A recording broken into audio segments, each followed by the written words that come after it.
How y'all doing? I'm Joshua Wiley, and this video right here, as you can see, I'm just getting off of work, and it was kind of a must that I make this video. I'm pretty sure a lot of you have heard of Sandra Bland.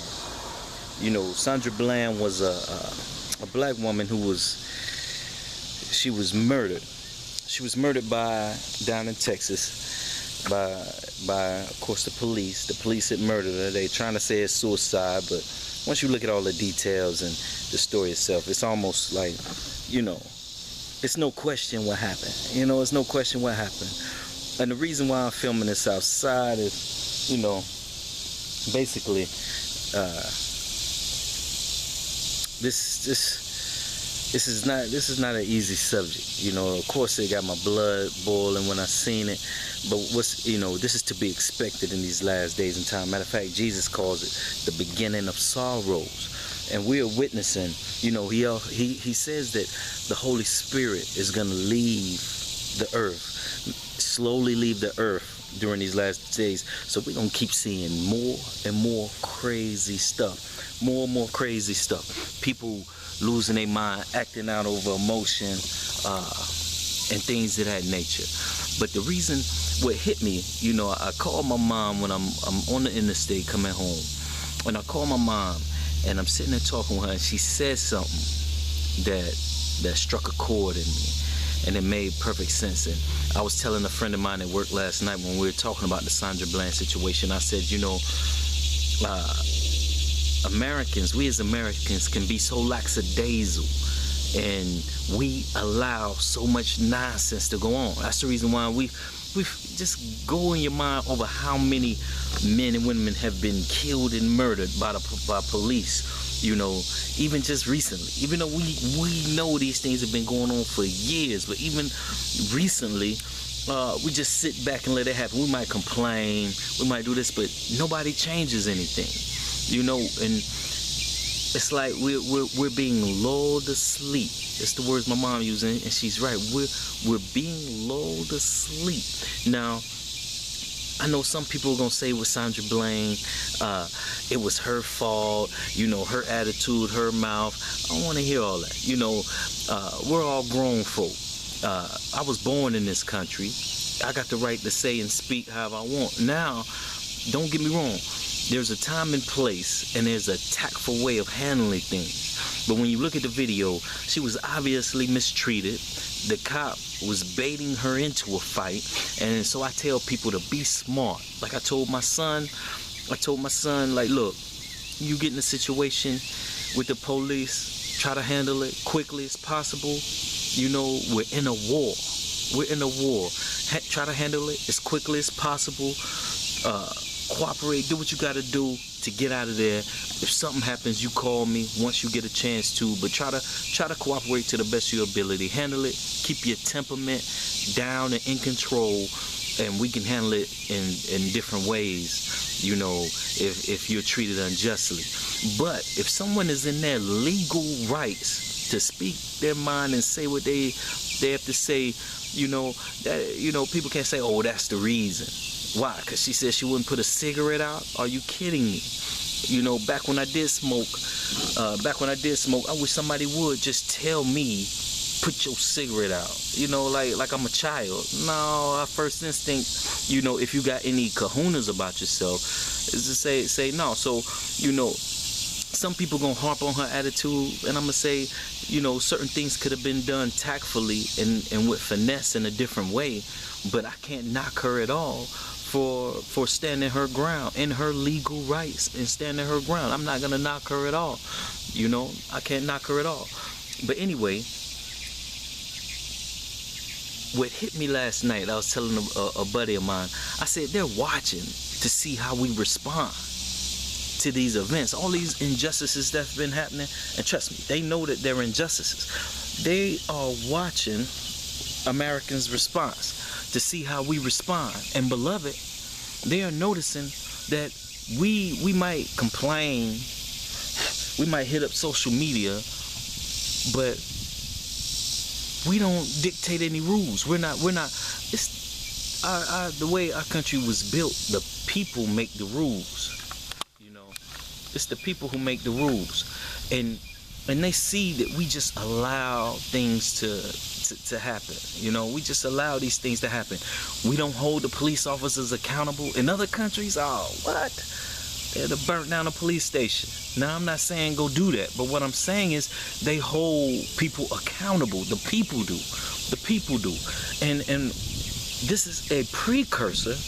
Well, this is what my mom said to me earlier. She said, when I brought up the point how lackadaisical Americans are about protesting and actually getting rules changed, we can actually dictate to where police officers can be held accountable for misconduct instead of just, oh, they're just suspended. No, make them serve some time. Put them behind bars like we do criminals. If they do, that is a criminal. When you watch him put his hands on that woman and pull her out the car, that is a criminal activity.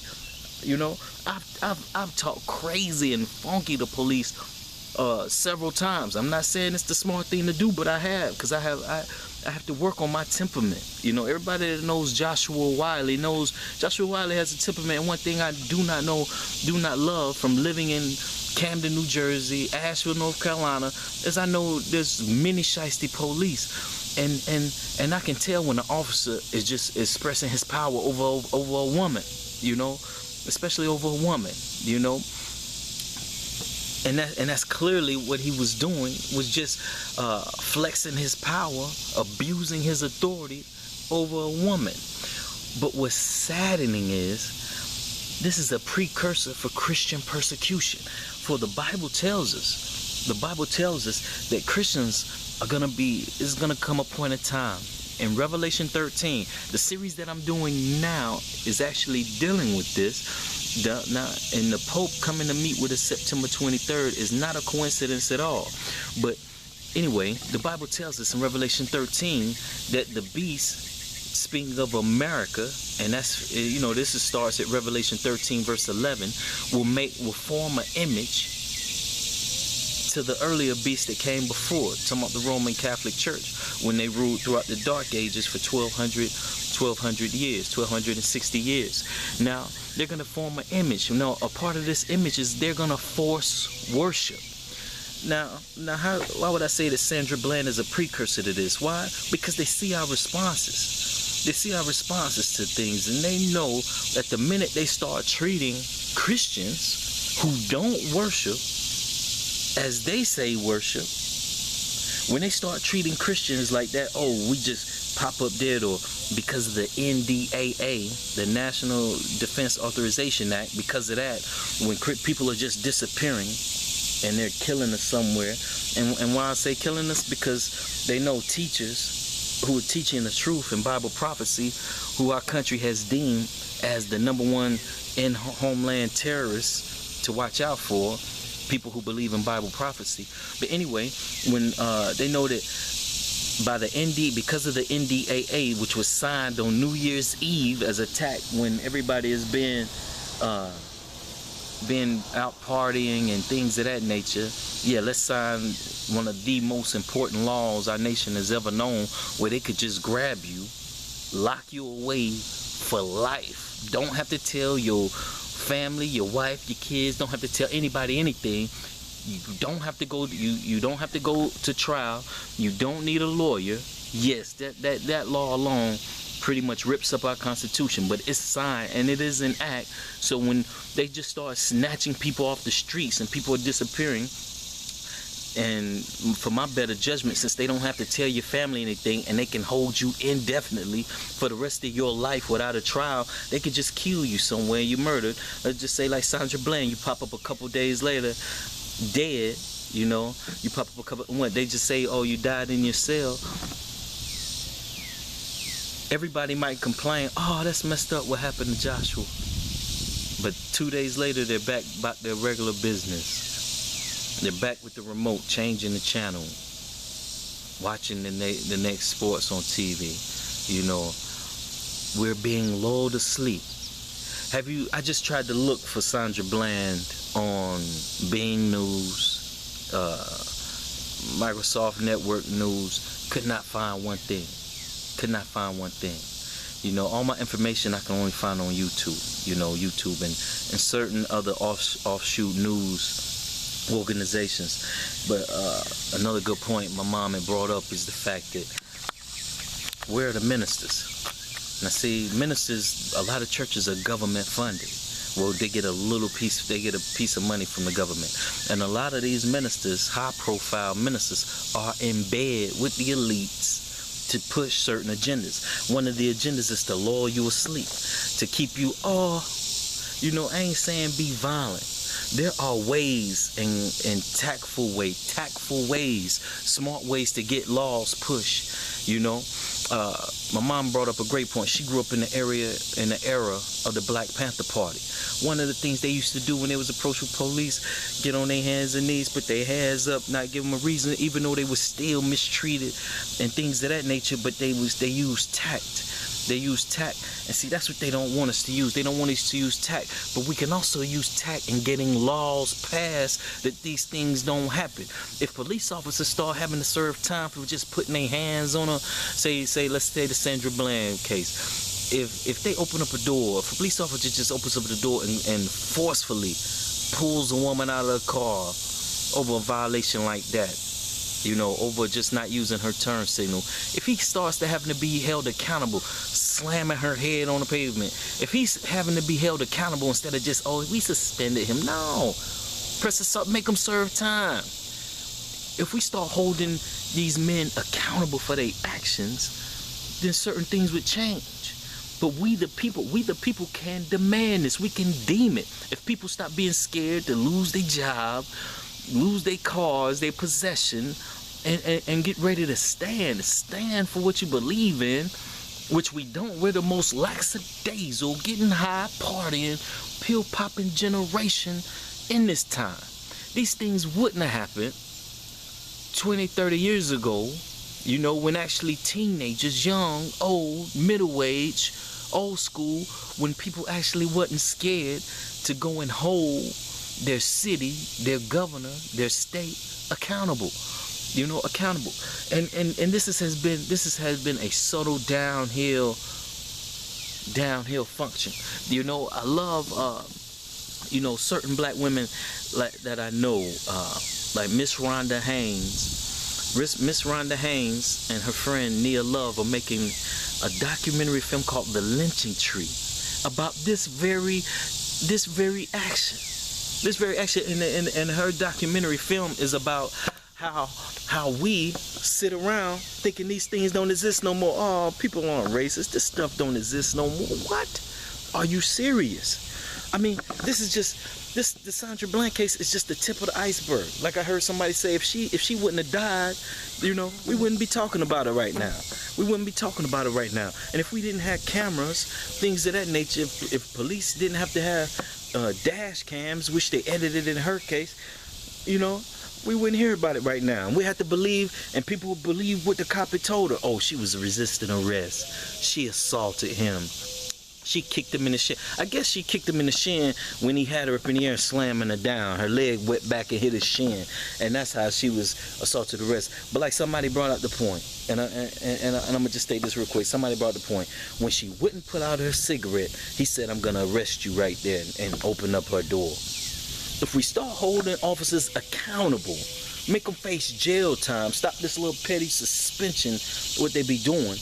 And he only did it, he only acted that way because it was a woman.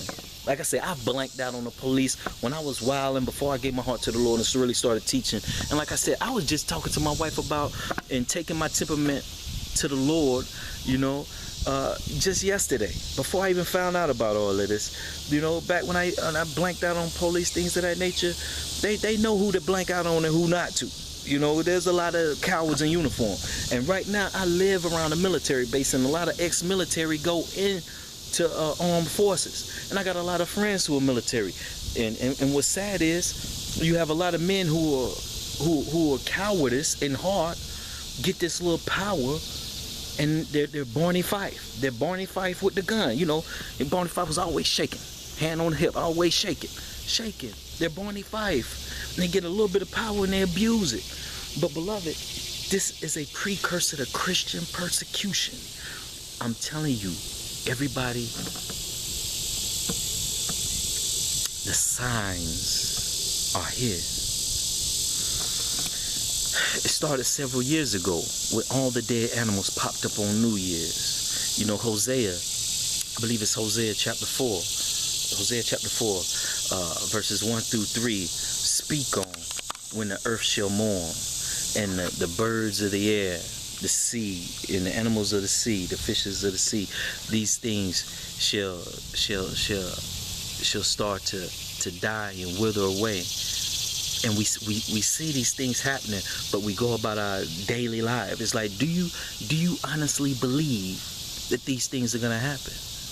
Beloved, the same exact way Sandra Bland and all the other deaths that have happened, not just this year, but for the past several years, all these deaths that are happening at the hands of law enforcement, and the way we're just sitting back, going about our regular business. You know, you might get people to riot here and there, trash some stores. They riot in the wrong way, but I can't blame them for releasing their anger. It's like a volcano. The lava gets to a point, it's gonna explode. But if there was some true religious leaders speaking out and actually directing the people to actually riot the right way. There's a right way to riot, where you can demand laws be changed, not in some years where they can be changed immediately. There's a right way to go about things, but the religious leaders are all in bed with the elites who are pushing certain agendas. Now, this video ain't to just complain about what's happened. This video is a warning to all my Bible-believing, how should I say it? Christian brothers and sisters who believe in end-time prophecy, who believe that there's an agenda for the mind of your child to grow up in a satanic society.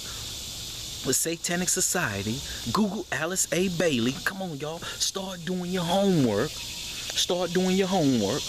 There's an agenda being pushed to turn our society into a satanic society.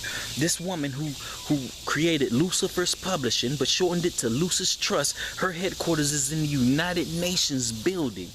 Now, she created Lucifer's Publishing back in the 1920s, 1930s, is a known prophetess in the satanic church. She didn't hide this fact at all. But anyway, I just brought her name up so you can do some homework, so you can see that there is an agenda being pushed here. So the same way everybody, they're checking our movements. They are seeing how the public is just sitting back.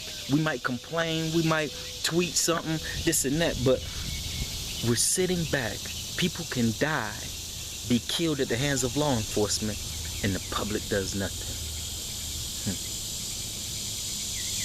That's the same way it's going to happen once the Sunday law and they force worship. Study Revelation 13, beloved. The first beef, the Roman Catholic Church, for 1260 years, dictated worship with laws. They forced you to worship how they wanted you to worship. Now, in Revelation 13, verse 11 says, another beast will arise and form another image to that earlier beast. Now, see, the Roman Catholic, let's see if we can break it down in 1 minute. The Roman Catholic Church for 1260 years formed this image of forcing people to worship. But they failed. That's where it says in Revelation 13, where it says the beast was wounded by General Berthier and Napoleon when he went in the Vatican, marched in there, took the Pope hostage. That's when the first beast failed. She was wounded. She received wound, but her wound was healed. And then it says later arose another beast who gives all the power back to the first beast. The same way the Roman Catholic Church had the Spanish Inquisition, and they killed and slaughtered Christians, and they forced worship, the dictate of the conscience. For years, it's the same way our Bible and God is warning us and telling us they're going to do it again. And the same way they're testing and seeing how we're so lackadaisical, and we allow them to do things like Guantanamo Bay for years. They persecuting these innocent men, and we did nothing. It's the same way how they expect us to be when they start doing it to Christians. Beloved, time is near.